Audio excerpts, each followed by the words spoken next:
Assalamualaikum warahmatullahi wabarakatuh. Sahabat setia Lentera Jiwa Channel yang dirahmati Allah Subhanahu wa Ta'ala. Setiap yang bernyawa pasti akan mengalami kematian. Namun kapan dan bagaimana mereka meninggal, itulah yang masih menjadi misteri. Setiap orang beriman tentunya ingin kembali ke pangkuan Allah Subhanahu wa Ta'ala dalam kondisi yang baik dan mendapatkan balasan surga.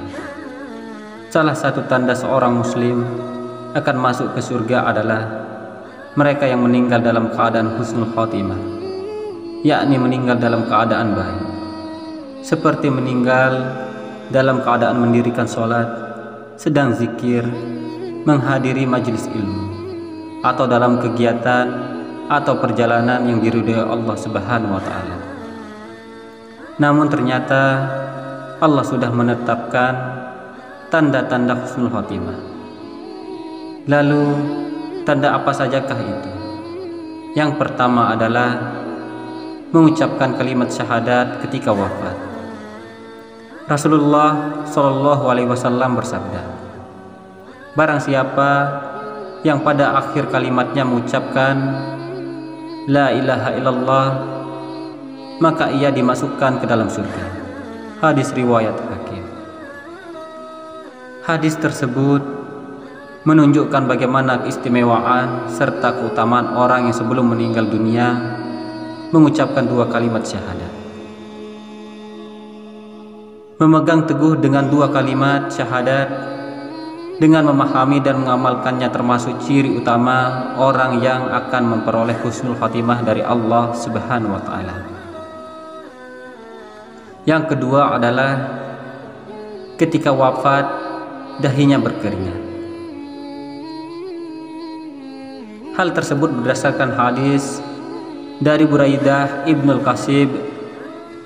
Dahulu ketika Buraidah di kurusan menengok saudaranya yang tengah sakit, namun ia menemukan bahwa saudaranya tersebut sudah wafat dan terlihat pada jidatnya yang berkeringat. Namun ia berkata, Allahu Akbar, sungguh aku telah mendengar Rasulullah SAW bersabda, matinya seorang mukmin adalah dengan berkeringat dahinya. Hadis riwayat Ahmad, An-Nasai, At-Tirmizi, Ibnu Majah, Ibnu Hibban, Al-Hakim, dan At-Tayalusi dari Abdullah bin Mas'ud. Yang ketiga adalah wafat pada malam Jumat. Tidak dapat dipungkiri bahwa hari Jumat adalah sebaik-baiknya hari dalam satu minggu yang memiliki keutamaan khusus. Berdasarkan beberapa hadis, para ulama menyimpulkan bahwa benar seseorang yang meninggal pada hari Jumat mendapat keistimewaan. Bahkan orang muslim yang meninggal pada malam ataupun hari Jumat akan dilindungi oleh Allah Subhanahu wa Ta'ala dari siksa kubur. Rasulullah SAW bersabda, tidaklah seorang muslim yang wafat pada hari Jumat atau pada malam Jumat kecuali pastilah Allah menghindarkannya dari siksa kubur. Hadis riwayat Ahmad. Yang keempat adalah mati syahid dalam medan perang dan berjuang di jalan Allah Subhanahu wa Ta'ala. Mereka yang mati syahid dalam medan perang dan berjuang di jalan Allah Subhanahu wa Ta'ala, kematian di medan jihad atau syahid terhitung ke dalam kematian yang terbaik. Saat nyawa orang-orang yang berjihad ini dicabut, maka ia tidak akan merasa sakit kecuali seperti dicubit.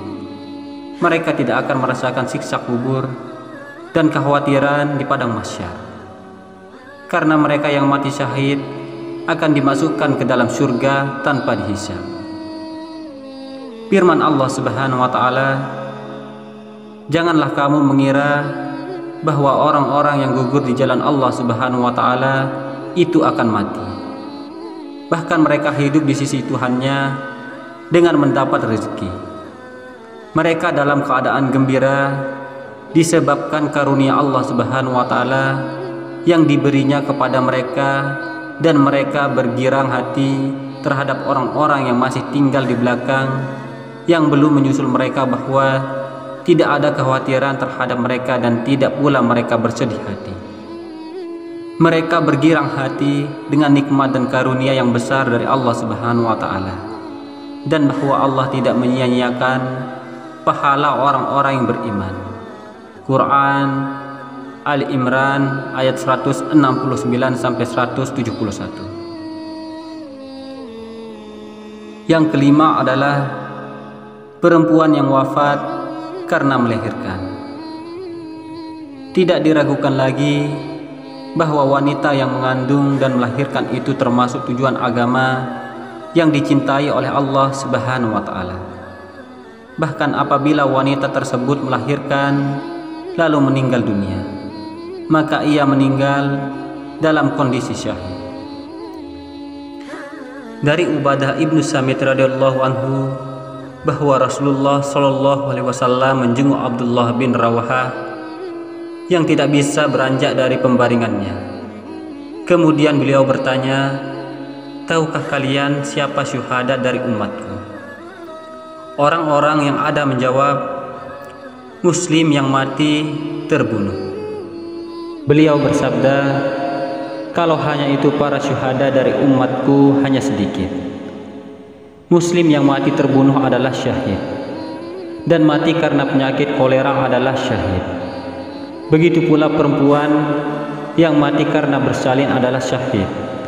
Anaknya yang akan menariknya dengan tali pusarnya ke surga." Hadis riwayat Ahmad, Darimi, dan At-Tahyalusi. Yang terakhir adalah orang yang selalu mengerjakan amal saleh hingga akhir hidupnya. Tidak diragukan lagi bahwa orang beriman yang selalu mengerjakan amal saleh hingga akhir hayatnya, maka mereka termasuk ke dalam meninggal yang husnul khatimah. Hal ini dikarenakan mereka meninggal dalam keadaan tengah menjalankan ibadah kepada Allah Subhanahu wa Ta'ala.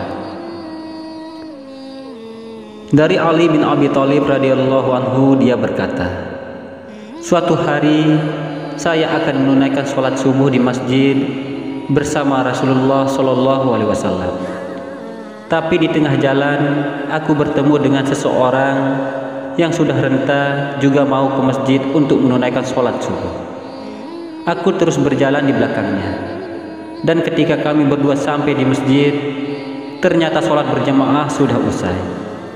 Akhirnya aku sholat subuh berjamaah dengan kakek itu, dan ketika aku salam tahiyat akhir, si kakek tetap bersujud, dan ternyata si kakek telah meninggal dunia. Lalu para sahabat bertanya kepada Rasulullah Shallallahu alaihi wasallam, 'Ya Rasulullah, bagaimana keadaan kakek ini di akhirat?'